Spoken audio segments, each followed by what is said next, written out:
All right, let's talk about something we've all experienced. You click your garage door opener and nothing happens. Or maybe your baby monitor just erupts in static for no reason. Well, today we're pulling back the curtain on the invisible culprit behind all that frustration, radio frequency interference, or RFI, and the devices you use every single day that are surprisingly vulnerable to it. Now, for those of you who are following along with us, this is part 3 of our big 20-part tutorial. We're digging into the radio frequency interference beyond Wi-Fi guide from our friends at RFI Detectives. We're really getting past the usual suspects here to give you, the tech-savvy consumer, a much deeper dive into what's messing with your world. Today, it's all about Chapter 3, the most common and vulnerable consumer devices out there. Okay, so let's jump right in with a quick question. Just think about these 3 things for a second. Your garage remote, the key fob for your car, and maybe a baby monitor.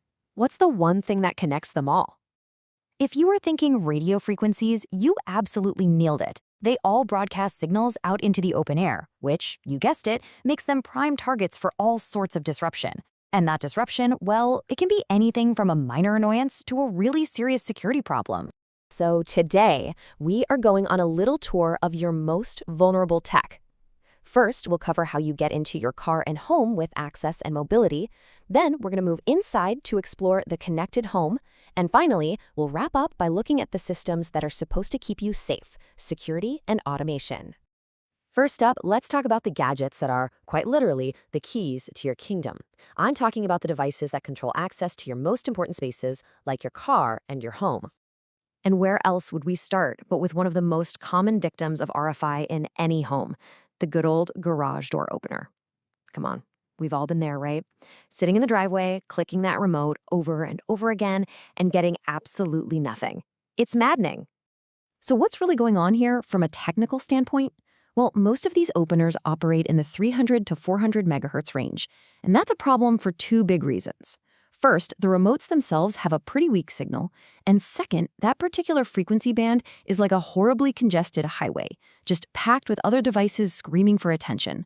It's the perfect storm for interference. All right, let's move from the garage to your pocket. Your car's key fob is an amazing piece of tech, but unfortunately, it shares that same critical weakness to RFI. And this is where it gets really fascinating. Where you are in the world actually matters. Here in North America, key fobs are typically broadcasting at 315 megahertz. But if you're in Europe or Asia, they're using 433 megahertz. Knowing this is absolutely critical when you're trying to hunt down what's causing your interference. And let's be really clear about something. This is way more than just an inconvenience. As the source material puts it, the security implications of unreliable remote entry systems extend beyond mere inconvenience. Just think about that. Being locked out of your car late at night in a sketchy area, or worse, your car being left unlocked and vulnerable. The stakes can be incredibly high. Okay, let's head inside the house. Now we're going to explore all those invisible signals that are constantly battling for airtime right there inside your walls, starting with the gadgets we use to communicate. Hey, remember cordless phones? They're definitely still around, and they are a perfect example of how technology changes over time, creating different kinds of RFI headaches. You see, not all cordless phones are created equal. And here's why.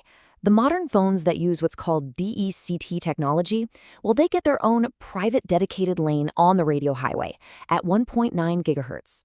It's great. But older or cheaper models, they're stuck in the absolute chaos of the 2.4 or 5.8 gigahertz bands, fighting for space with your Wi-Fi, your Bluetooth, even your microwave oven. Let's shift gears to another communication device, but this is one where a clean signal isn't just about convenience. It is absolutely essential for safety and peace of mind. Of course, I'm talking about baby monitors. You know, it's pretty wild. Baby monitors operate all over the radio spectrum.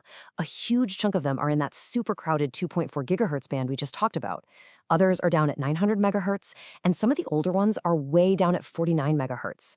Each of these bands has its own unique set of problems, from really poor range to constantly battling for airtime with every other gadget in your house.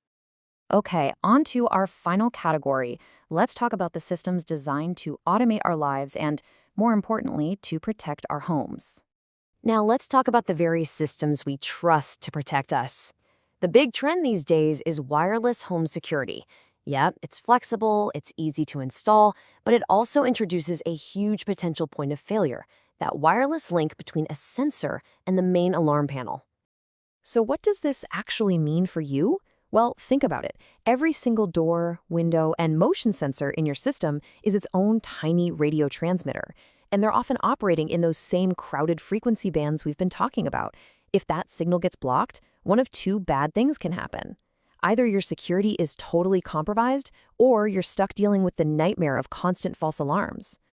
And it's not just the big security systems. Think about the explosion of smart devices. Your lights, your plugs, your appliances. We are dramatically increasing the number of little radio transmitters inside a typical home year after year. These smart gadgets use all sorts of different frequencies, but the core problem is always the same. As we keep adding more and more of these devices to our homes, we're essentially creating one giant digital traffic jam. The sheer number of transmitters just skyrockets the odds that their signals will collide and interfere with each other. So we've talked about cars, garages, phones, security systems. Let's take a step back and really look at the big picture of what this all means for you and your home. So what is the single biggest takeaway from all of this? It's this powerful idea. Your home, your car, your entire daily life, it's all happening right in the middle of a constant invisible battle. You have all of these competing radio signals fighting for the exact same space, with your daily routines caught right in the crossfire. So let's just recap the essentials. The keys to your car and your garage, they're prime targets for interference. The devices you use to communicate and keep an eye on your family, they can be easily disrupted. Your home's entire security system can be compromised. And every single smart gadget you plug in just adds more noise to the chaos. So we've spent this whole time identifying the victims of RFI. But that leads us to the most important question of all, doesn't it? Now that you know all the targets, how in the world do you find the culprits that are actually causing the interference? Well, that's exactly what we're going to get into next time.